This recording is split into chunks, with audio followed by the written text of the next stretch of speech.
Hey everybody, welcome back to the channel. Today I am finally revealing my entire Palantir position along with all of the buys that I've made for Palantir in the month of January 2022. Now, a couple things about this. Number one, I want to be a very transparent stocks and investing YouTuber. I'm going to be revealing all of my portfolio positions. I'm going to be revealing all of the buys that I do for any of the stocks that I'm covering in January, February, March, April, throughout the lifetime of this YouTube channel. The reason for this is because if I'm a public figure on YouTube and I'm a public figure just like in general that is giving my thoughts and opinions upon stocks and investing and doing all the due diligence that I'm doing, hopefully with really strong, solid analysis around the content that I'm making, then I think it's only fair that people know my position. Because a lot of times people have hit me up on Twitter or they're in the YouTube comments saying, hey, Amit, what's the average price per share for Palantir that you have? Or, hey, Amit, how many shares do you have? And sometimes these people are like, hey, I don't mean to ask, and I hope it's not awkward, but how many shares do you have? And like, I can tell there's like hesitation from people asking about my position, and I don't want that to be the case. Because if I'm someone on YouTube who's heavily making content around Palantir, and I'm saying things like, oh, guys, today it's dropping to like $12, I'm definitely buying the dip, then I want that to be transparent. I don't want that to be a bunch of like hoopla. I want you guys to actually see proof that that's happening, and I want you to see my money's where my mouth is. Additionally, if I'm making all this content, it only makes sense for me to document the journey of my position with Palantir, right? It makes very little sense for me to not show or withhold that information from people who are choosing to take time out of their day, precious time out of their lives to actually consume my content. So, and I'm forever grateful for that. So as a result, I will happily and publicly show my portfolio. Additionally, I'm coming out with a video a little bit later today that I really need you to watch because I'm launching a public portfolio on my YouTube channel where my YouTube subscribers, you guys, are going to actually be able to vote and have a say on the stocks you want to be in that portfolio. That portfolio will be launching around mid-February with $5,000 to start. Super excited for that. More details going to come out in that video, but I'm going to be very transparent, and I really want to launch portfolios in public that people are going to be able to see grow over time, and that I'm going to be covering in terms of the stocks that are in those portfolios, and the reason why I'm picking them, the due diligence I'm doing around them, etc. Palantir is one of my heaviest positions. As a result of that, I'm going to be showcasing what I've been doing with Palantir, my entire position, how much money I'm down, and all the buys I made in January, and then you can sort of see my traction and progress with Palantir. Okay, so here we have Palantir Technologies. I know I'm going to get flamed in the comments for using Robinhood. I don't care. It's easy to use. I like Robinhood. When I have more money to manage, I will not be using Robinhood, but for now, I'm going to be using Robinhood. All right, so that's Palantir Technologies, $12.74. So here we go. Here's the answer. By the way, I think this was part of the thumbnail for this video. So like you guys probably already saw a little bit of this already. My market value is $20,858 and $858.25 of this $12.74 stock.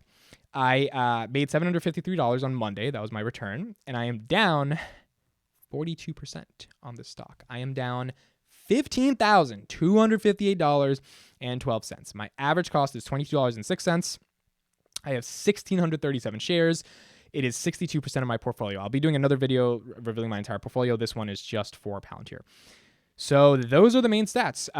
So real quick, before we get into the buys for January, a lot of people are like, well, not a lot of people, but well, no, it is a lot of people. A lot of people I don't think can handle seeing that they're down that much money. And I made a couple of videos about this a little bit later, early in the week when all of us were probably down this amount of money. Guys, $15,000 is not a lot of money to be down. Now, I say that not by saying 15,000 isn't a lot of money. Trust me, it's a lot of money. I'm not at the level where I'm making hundreds of thousands of dollars a year for me to be like, oh, 15,000 is nothing. It's more so that this is a game. And it's a game against yourself when it comes to stocks and investing. To the average person, $15,000 is a lot of money. I don't care how rich you are. $15,000 is a lot of money. But being down $15,000 to the average person is almost like they've lost their entire life. To an investor that's invested in a company in which they have due diligence on and they understand market dynamics, they understand the macro level economic dynamics, and they also understand that the market goes through cycles. And usually if you're in the market, not usually, historically and factually, if you're in the market for long enough periods of time and you keep buying and averaging down your cost basis, your money will return, and it will return in compounded interest over long periods of time. And those long periods of time can be 5, 10, 15, 20-year increments. So when you're down 15,000 in 1 year, you could literally be up 50,000 in the next 6-7 years. But it's not going to happen if you sell your position and leave the market, especially if you're panic selling, right? So when I say 15,000 down is not a lot of money, it's for two reasons. Number one, I can afford to be down 15,000 given my lifestyle right now, and that's just sort of a personal income type of situation, right? I have the ability to be down 15,000, but also I don't really feel like I'm down 15,000 because I haven't lost 15,000, and $15,000 is $15,000. But when Palantir runs up, because I believe it will run up because I have conviction in the company, then I believe I will be up considerably more than 15,000. So for anyone who's looking at this number, remember, it's literally just a number on the screen. It's not a number that's supposed to make you feel so terrified that, oh my God, $15,000.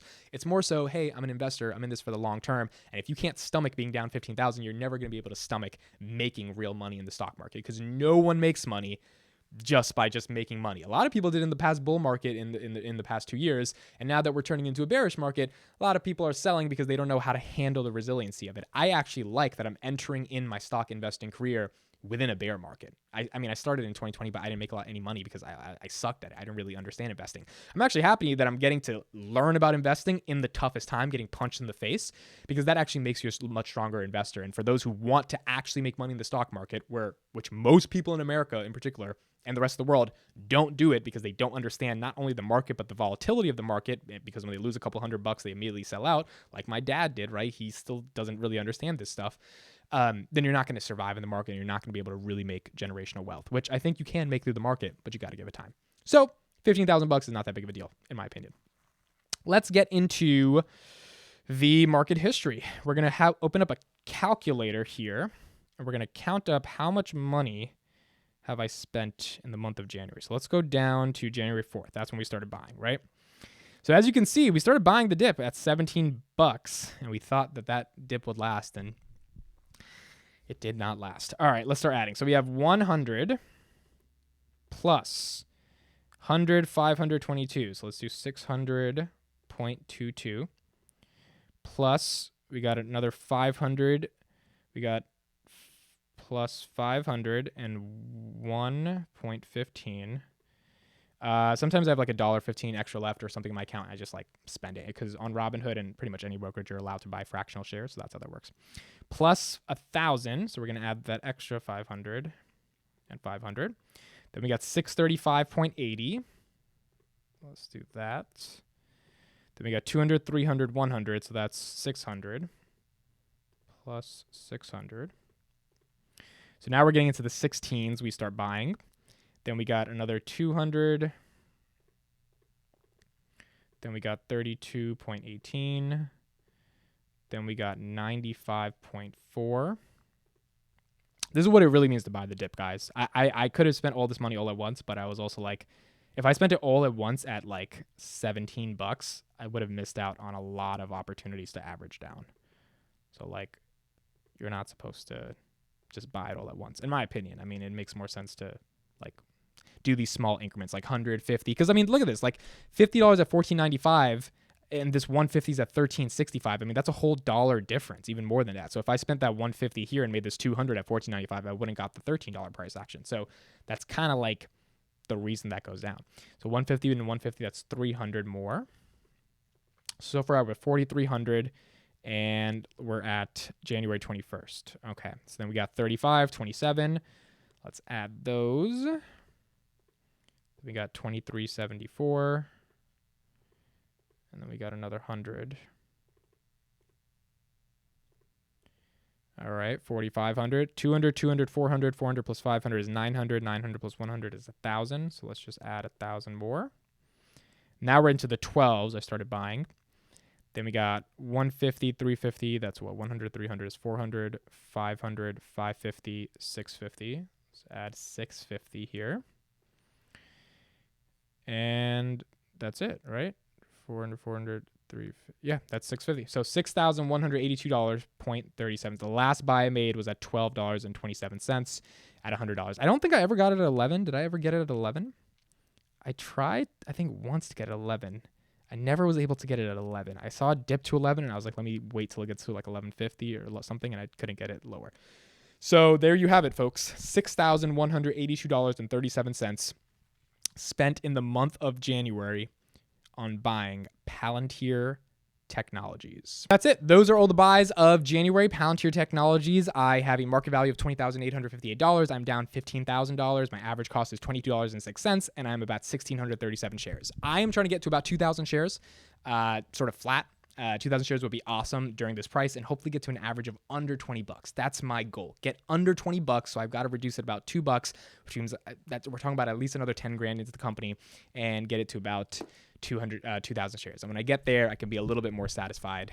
But again, this is just an amazing opportunity. Now, last thing I want to say before we end off this video, a lot of people are like, hey, Amit, why are you making all this Palantir content? Why are you making all these Palantir videos? This right here, this portfolio is the exact, or this position in my portfolio is the exact reason. 62% of my portfolio is in one company, which is the reason why I'm doing all these videos in due diligence over this one company. A lot of times people think that they should have, if they have $20,000, they should have $1,000 in 20 different stocks. And I was one of these people that did this back in like the summer of 2020 when I started.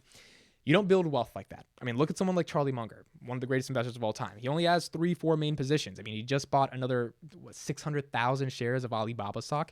I think he spent like $572 million or something buying the dip on that at like 120, 125. And Alibaba's still gone down more than that. But when someone puts that much money into one company as one of their top 3 holdings, it's because they believe in the company, they believe in the potential of the company, and they only make real money when you solidify a position within one company. So one of the themes and the investment philosophies that I want to have on this channel, and that I want to sort of abide by myself, and obviously it's something I'm going to tell people on my channel, is that I don't understand the process of diversifying, because if you were going to do that, you might as well buy an index fund, right? And that's totally fine. Go ahead, buy an index fund.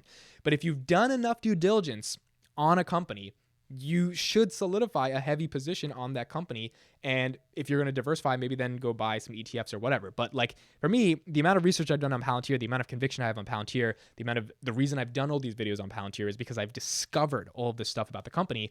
And I truly feel like I'm holding Tesla in 2016, 2017. I mean, that's just how I feel. People may say that that's absurd. That's fine.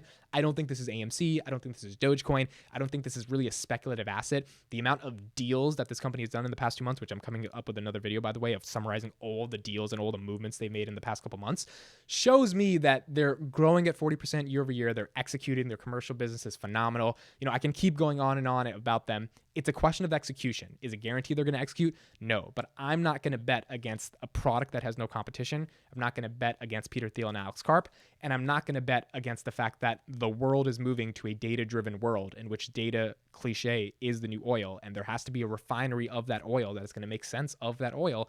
And that data refinery to me is Palantir, and I'm in this for the next 10 years, which is why I've solidified a very strong position, and I've strayed away from diversifying into a bunch of other positions. I am buying the crap out of this beaten down stock because the stock price does not reflect the reality of the company, which to me is just one of the biggest buying opportunities of my current lifetime. The first buying opportunity was March 2020. I was uneducated, didn't know anything about stocks, didn't take advantage of it, sold a lot of positions too early, had NEO at $3, sold it at $6, had like 400 or 500 shares. NEO ran up to $60. I could have made like $60,000. So like I could have made a lot of money there.